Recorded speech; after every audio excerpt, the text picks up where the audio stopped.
Umalis na sina Frederica, Rem, at Petra patungo sa village habang kinumbinsi naman ni Sub-Aro si Beatrice na sumama sa kanya at umalis na rin sa mansion. Tinanong niya si Beatrice kung wala ba itong sariling desisyon at kung bakit puro ang nakasulat lamang sa kanyang libro ang sinusunod nito. Kinuha ni Sub-Aro ang libro at laking gulat niya nang makita na blanko lang ito. Ipinaliwanag ni Beatrice na matagal nang hindi ipinapakita ng libro ang kanyang future at ang huling bilin ni Echidna ay hintayin ng isang taong hindi naman dumating. Dahil dito, napagdesisyonan ni Beatrice na siya na mismo ang tatapos sa kanyang kontrata at buhay, at hiniling pa niya kay Sub-Aro na siya ang pumatay sa kanya.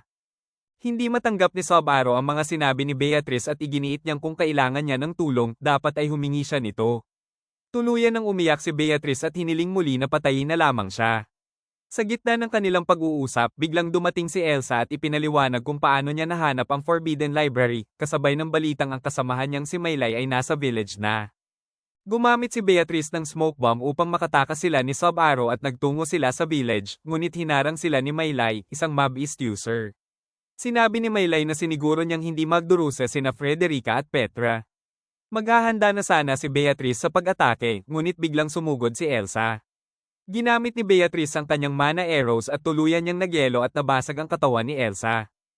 Muntik na ring atakihin ni Beatrice si Maylay, ngunit pinigilan siya ni Sub-Aro dahil bata pa ito. Sa gitna ng kaguluhan, muling umatake si Elsa at nasaksak si Beatrice. Hindi makapaniwala si Sub-Aro habang unti-unting namamatay si Beatrice sa kanyang harapan at siya man ay malubhang nasugatan. Bago tuluyang mamaalam, tinulungan ni Beatrice si Sub-Aro at ipinadala siya sa sanctuary. Paglabas niya, muli na namang bumabalot ang nyebe sa paligid. Pinuntahan niya si Emilia at kalaunan ay iginiit kay Garfield na hindi si Emilia ang may kagagawa ng lahat, sa halip, hinanap niya si Roswell. Pumunta sila kay Roswell at agad siyang tinanong ni Sub-Aro kung siya ba ang may kagagawa ng walang tigil na pag-ulan ng nyebe. Inamin naman ito ni Roswell. Hindi ito nagustuhan ni Garfield at agad siyang humarang, ngunit pinigilan siya ni Ram dahil hindi nito matanggap ang ginagawang pang-iinsulto kay Roswell. Habang nagtatalo ang dalawa, bigla na lamang silang tinuhog ni Roswell at malamig na sinabi kay Ram na isa lamang siyang tunay na alipin. Nanlumo si Sub-Aro at hindi makagalaw sa kanyang kinatatayuan sa sobrang gulat. Sinubukan pang ihil ni Garfield si Ram, ngunit sinipa ni Roswell ang ulo ni Garfield, dahilan upang tuluyan itong mamatay. Sa gitna ng pagkabigla, tinanong ni Sub-Aro kung bakit niya nagawang patayin ang dalawa. Sagot ni Roswell, upang wala nang manggulo sa kanilang pag-uusap. Ipinaliwanag pa ni Roswell na hindi rin naman tunay na nagdadalamhati si Sub-Aro sa kanilang pagkamatay dahil sa isip nito ay maaari pa niyang ayusin ang lahat. Nagulat si Sub-Aro kung paano niya ito nalaman. Ipinakita ni Roswell ang isang libro, katulad ng kay Beatrice, upang mas maintindihan ni Sub-Aro ang lahat. Sa reaksyon ni Sub-Aro, agad niyang naunawaan na nagawa na ni Beatrice ang matagal nitong hinihiling, at tulad niya, handa rin siyang gawin ang lahat para sa sarili niyang munting kahilingan. Nang tanungin ni Sub-Aro kung bakit niya ginawa ang snow, malinaw na sagot ni Roswell para i-isolate si Emilia. Lumapit siya kay Sub-Aro at sinimulan itong bugbugin.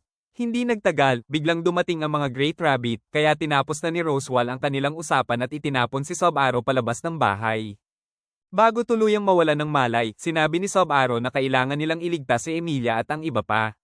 Ngunit tanong ni Roswell, paano nila ito gagawin kung hindi pa tapos ang trial at hindi pa nawawala ang barrier ng sanctuary? Hindi ito lubos na naintindihan ni Sub-Aro dahil para sa kanya ay maaari siyang magsimula muli, samantalang si Roswell ay hindi.